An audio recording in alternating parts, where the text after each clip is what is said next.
एक बार की बात है जब एक परिवार में रामकिशन और उसकी पत्नी शांति हंसी खुशी रह रहे थे। रामकिशन पूरा दिन मजदूरी करता था और अपना घर चलाता था।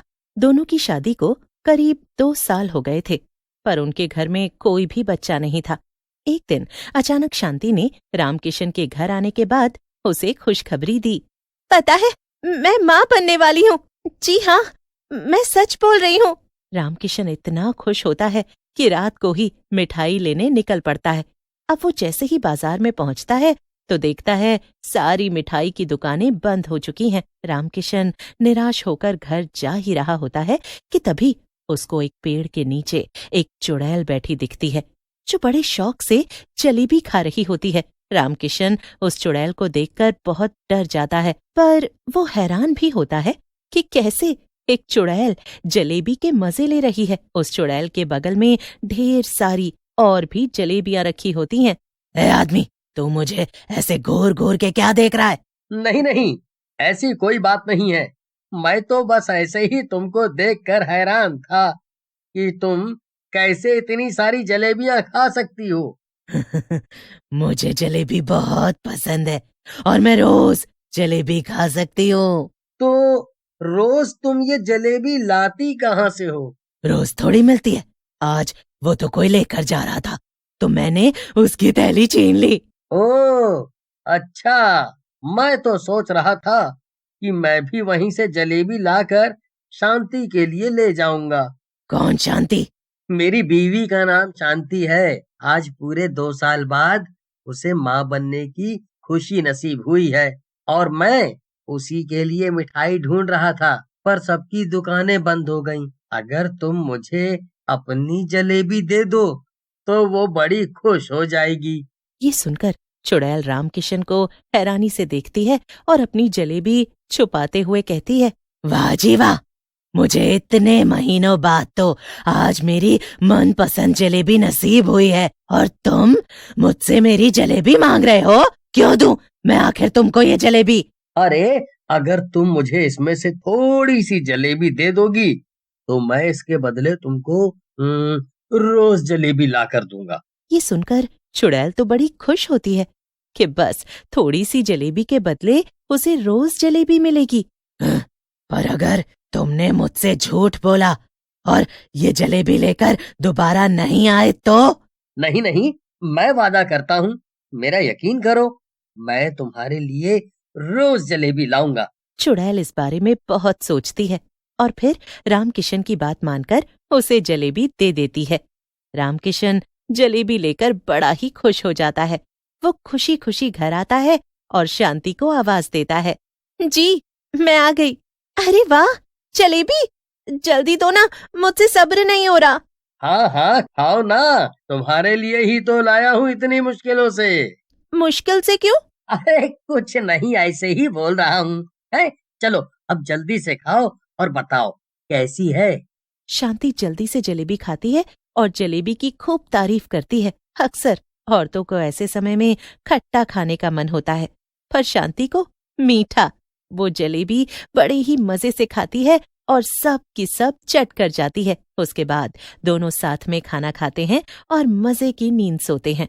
अगले दिन रोज की तरह रामकिशन अपने काम पर निकल जाता है। पूरा दिन काम करके जब वो घर लौट रहा होता है तो उसे जलेबी वाला दिखता है और उसी से उसको चुड़ैल की बात याद आ जाती है। अरे, मैंने तो उस चुड़ैल से वादा किया है कि मैं रोज उसके लिए जलेबी लेकर जाऊंगा। अच्छा हुआ याद आ गया। चलो अब जल्दी से उसके लिए जलेबी ले लेता हूँ। जलेबी वाला गर्मा गर्म जलेबी कढ़ाई से निकालकर रामकिशन को दे देता है।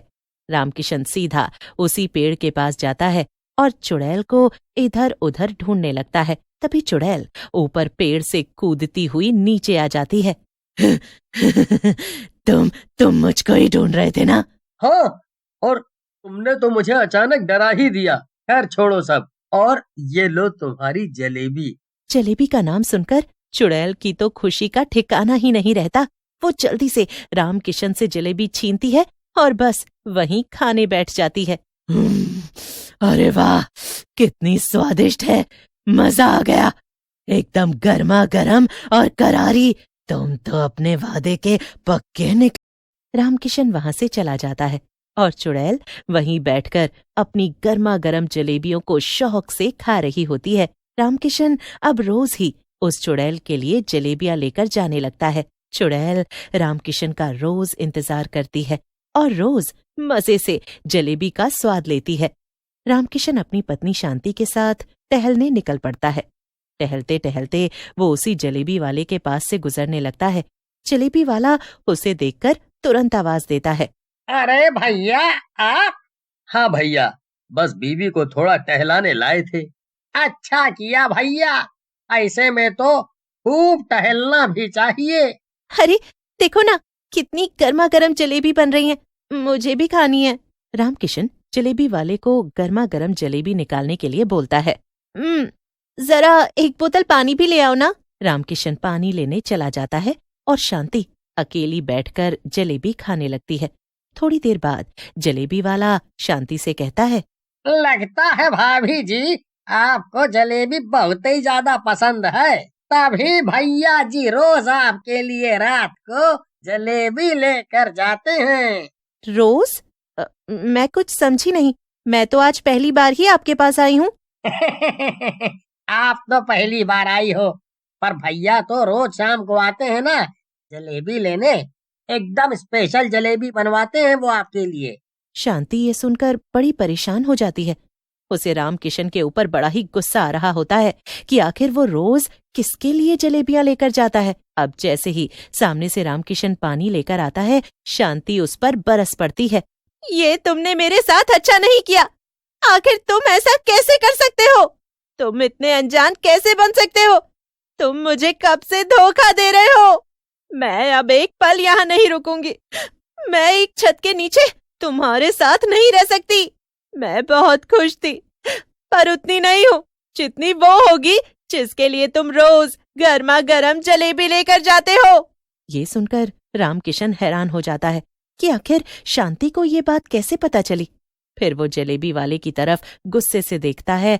शांति रामकिशन की एक नहीं सुनती और वहां से उठ खड़ी होती है। शांति बस बिना पीछे देखे चलती जा रही होती है और रामकिशन उसके पीछे पीछे उसे मनाता जा रहा होता है।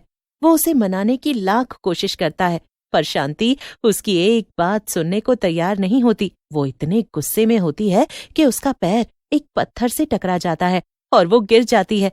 शांति दर्द से चिल्लाने लगती है, आ! बचाओ मुझे! रामकिशन जल्दी से शांति को हॉस्पिटल लेकर जाता है। वहां पर शांति एक प्यारी सी बेटी को जन्म देती है। रामकिशन अपनी बेटी को देखकर बड़ा खुश होता है, पर शांति अभी भी उसकी कोई बात सुनने के लिए राजी नहीं होती।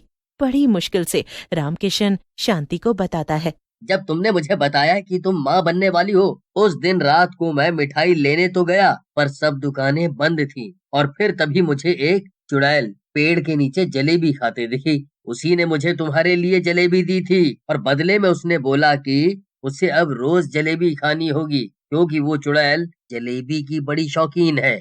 शांति रामकिशन की किसी बात का यकीन नहीं करती और रामकिशन वहां से निराश होकर चला जाता है। उसके बाद शांति तो अपने मायके अपनी बच्ची को लेकर चली जाती है और रामकिशन बेचारा अकेला घर पर दुखी बैठा रहता है। इधर जब इतने दिन हो जाते हैं तो चुड़ैल बड़ी परेशान हो जाती है। चुड़ैल बड़ा सोचती है और फिर वो उसी जलेबी वाले के पास पहुंच जाती है जिससे रोज रामकिशन उसके लिए जलेबी लेकर आता था। चुड़ैल को देखकर जलेबी वाले की हालत टाइट हो जाती है। मैं तो बस इतना जानने आई हूँ कि क्या तुम उस आदमी को जानते हो जो रोज तुमसे जलेबी लेकर जाता था? रामकिशन, यही नाम था उसका। मुझे उनका घर बताओ, मैं अभी जाकर सब सच बताती हूँ। बस फिर वो चुड़ैल शांति के पास पहुंच जाती है। शांति अपने सामने चुड़ैल को देखकर बहुत डर जाती है। मुझसे डरो मत, मेरी बात सुनो। मैं वही हूँ जिसके लिए तुम्हारे पति जलेबी लाते थे। चुड़ैल शांति को एक एक बात बताती है और शांति को अपने किए पर बड़ा ही पछतावा होता है। वो उसी वक्त अपनी बेटी को लेकर घर वापस आ जाती है। रामकिशन दोनों को अपने सामने देखकर बड़ा खुश होता है, पर तभी उसकी नजर चुड़ैल पर जाती है। रामकिशन उस चुड़ैल का धन्यवाद करता है। चुड़ैल वहां से चली जाती है और रामकिशन अपने छोटे से परिवार के साथ हंसी खुशी रहने लगता है।